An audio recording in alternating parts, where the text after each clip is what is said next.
한국어로 배우는 한국어. 여러분 안녕하세요. 김쌤입니다. 여러분 오늘은 토픽 한국어 능력 시험의 54번 마지막 문제 이야기를 해드리려고 합니다. 제가 쓰기 문제 51번부터 53번까지는 업로드를 한 적이 있어요. 그리고 오늘은 54번 이야기를 해드리겠습니다. 53번과 54번은 같은 평가 기준을 가지고 있는데요. 그 중에 54번 문제, 바로 이런 것이 나오지요. 최근에 토픽 홈페이지에 83회 문제가 업로드 되었어요. 그래서 오늘은 83회 문제를 보면서 같이 이야기하려고 합니다. 54번 문제는 여러분의 생각, 여러분의 의견을 쓰는 문제예요. 600에서 700자 정도의 글을 써야 되고요. 문제가 3개 나옵니다. 쉽지 않아요. 네, 자, 그렇다면 먼저 평가 기준 생각해 볼게요. 53번과 54번은 같은 평가 기준을 가지고 있는데요. 그래서 먼저 보면 내용 및 과제 수행 점수가 있어요. 이거는 제시된 과제, 그러니까 쉽게 말하면 질문에 대한 답을 다 잘 정확하게 썼는지, 그게 중요한 점수의 요인이 되겠습니다. 그리고 글의 전개 구조해서 글의 구성이나 단락이 잘 나뉘어져 있는지 보는 것이고요. 이때 그리고 그래서 그러므로 이런 담화 표지라고 해요. 이런 말들이 적절하게 들어있는지 역시 점수에 또 영향을 주게 돼요. 그리고 마지막으로는 언어 사용 점수가 있습니다. 문법과 어휘에 대한 점수겠지요. 아무래도 한국어를 잘 사용하는지, 잘 할 수 있는지 보는 한국어 능력 시험이니까 한국어 문법, 어휘 이런 것들을 정확하게 사용하는지 보는 거고요. 그리고 맞춤법, 네, 그런 실수가 많은지 적은지 역시 보게 되겠어요. 맞춤법 하나 두 개 실수했다고 해서 점수가 아주 마이너스 되거나 그러진 않겠지만, 그래도 이게 여러분 영향을 주는 거니까 한국어를 공부할 때 이런 맞춤법도 정확하게 공부하는 것이 좋겠습니다. 자, 그렇다면 54번 문제 한번 볼까요? 보시면 다음을 참고해서 600에서 700자로 글을 쓰세요 했고요. 여기에서 조심해야 할 점이 하나 있어요. 문제를 그대로 옮겨 쓰지 마세요 라고 나와 있죠. 예전에 54번 문제를 보면 여기에 이렇게 글이 있잖아요. 이걸 그대로 쓰는 학생들이 생각보다 많이 있다고 해요. 그래서 요거는 그대로 옮겨 쓰면 점수가 0점 되겠습니다. 그대로 옮겨 쓰지 마시고요. 참고만 하시면 돼요. 하지만 여기 있는 내용들은 여러분 그래도 참고해서 쓸 수 있는 거니까 너무 또 걱정하지 마십시오. 자, 창의력에 대한 문제가 나왔는데요. 여러분 창의력이 뭔지 아시죠? 네, 창의력은 새로운 것을 생각해내는 능력이다 라고 설명도 나와 있어요. 그래서 이런 설명들을 여러분이 답을 쓸 때 활용할 수 있는 거예요. 자, 그리고 또 계속 보면 현대사회는 개인에게 창의력을 더 많이 요구하고 있다. 아래 내용을 중심으로 창의력의 필요성과 이를 기르기 위한 노력에 대한 자신의 생각을 쓰라고 했어요. 자, 우선 여러분 54번을 보시고 문제를 파악해야겠어요. 그쵸? 문제를 정확하게 알아야 여러분이 뭘 써야 하는지 알 수 있겠죠? 그러기 위해서는 평소에 어휘 공부 열심히 하셔야 되고요. 그리고 이런 어려운 주제에 대해서도 여러분의 생각을 평소에 조금 써보는 연습을 해야 해요. 쉽지 않습니다. 네, 그렇다면 자, 보면 여러분 우선 여러분이 써야 하는 것을 정확하게 알아야 되는데요.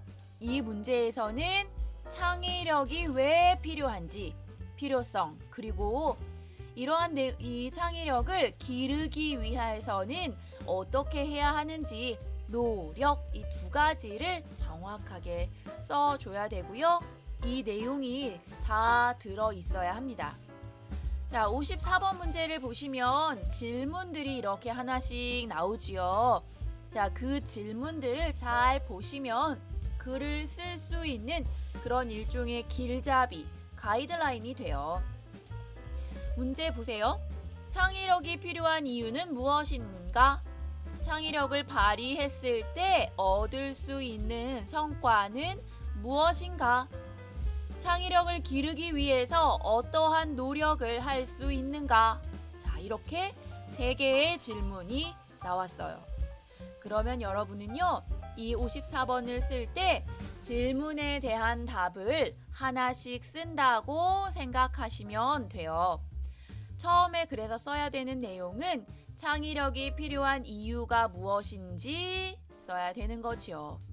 괜찮겠어요? 이 각각의 질문에 대한 답을 한 단락 정도씩 쓰면 내용을 구성하는 글의 전개 구조에도 조금 도움을 받을 수 있습니다. 그러니까 여러분은요, 질문에 대한 답을 하나씩 쓴다고 생각하고 그 답을 한 단락 정도, 길게 쓰면 안 되고요. 600에서 700자밖에 안 되니까 한 단락 200에서 300자 정도로 쓴다, 이렇게 생각하고 연습하면 될 것 같아요. 자, 그런데 무작정 창의력이 필요한 이유는 이렇게 시작할 수는 없겠죠. 그래서 뭔가 시작하는 말이 좀 필요한데요. 그럴 때는 문제에 있는 내용을 활용하는 것도 괜찮습니다. 그대로 쓰는 건 안 되지만요. 자, 그래서 시작을 우선 하실 때는 현대 사회에는 창의력을 더 많이 요구하고 있는데 이러한 창의력은 새로운 것을 생각해내는 능력을 가리킨다. 이런 내용으로 조금 바꿔서 쓸 수 있겠고요. 이게 주가 되면 안 돼요. 창의력이 필요한 이유를 쓰면 되겠습니다. 자, 그럼 이 첫 번째 질문에 대한 대답은 창의력이 왜 필요하죠, 여러분? 네, 창의력이 있으면 뭔가 새로운 관점을, 새롭게 뭔가 보는 눈을 갖게 되겠죠. 그리고 창의력이 있으면 변화를 시도할 수 있게 되는 거예요. 이런 정도의 내용을 여러분이 먼저 메모를 살짝 해보는 것도 좋겠습니다. 자, 그러면 두 번째 질문. 창의력을 발휘했을 때 얻을 수 있는 성과, 뭘 얻을 수 있을까요, 여러분? 창의력이 여러분 많으면 어때요? 특히 뭔가 예술이나 문화 영역 이런 데서 창의력이 발휘가 되면 새로운 것을 만들어낼 수도 있고 뭔가 감동을 더 줄 수도 있고 아주 신기하다 이런 눈으로 볼 수도 있겠죠. 자, 그런 성과들을 여러분이 또 메모해 보시면 되겠습니다. 자, 그러면 마지막 질문 보시면 창의력을 기르기 위해서 어떠한 노력을 할 수 있는가 하는 질문이 나와 있어요. 그거에 대한 답을 여러분 생각해 봅시다. 여러분, 우리가 창의력을 기르기 위해서는 우선 경험을 많이 하는 것이 좋겠어요. 그렇죠? 그래서 다양한 경험을 하는 것, 다양한 경험을 하기가 힘들면 독서, 이런 일을 통해서 생각의 폭을 넓히고 새로운 관점을 배워야겠지요. 노력해야 돼요, 창의력도. 그리고 뭔가 비판적으로 생각하는 것도 필요해서요. 그리고 뭔가 비판적으로 생각하는 능력도 좀 필요하겠지요. 그래서 왜? 라는 질문을 계속해서 하거나 아니면 아니면 또 끊임없이 생각하는 연습을 해야 되겠습니다. 자, 어때요? 이렇게 먼저 각 질문에 대한 대답을 하나씩 쓴다고 생각하고, 먼저 어떤 내용을 쓰면 좋은지 메모한 후에 글을 쓰시면 되겠어요. 이게 말이 쉽죠, 그쵸? 연습을 안 하면 여러분 하기가 힘듭니다. 54번은. 그쵸? 그래서 연습을 꼭 해보시는 게 좋겠고요. 이렇게 하나씩 쓰기 위해서 지금 간단하게 저랑 썼는데요. 이거를 여러분도 한번 길게 써보세요. 시작하는 말이 있어야 되겠고요. 마무리하는 말도 필요하겠죠.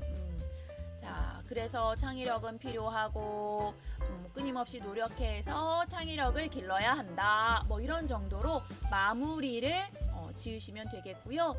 글을 쓰실 때도 필요한 것, 그러므로, 그러나 뭐 이런 말들도 반드시 하나 이상은 2개, 3개 정도는 들어갈 수 있도록 쓰는 것이 좋겠어요. 괜찮아요? 자, 쉽지 않습니다. 쉽지 않은 자신의 의견 쓰기 문제거든요.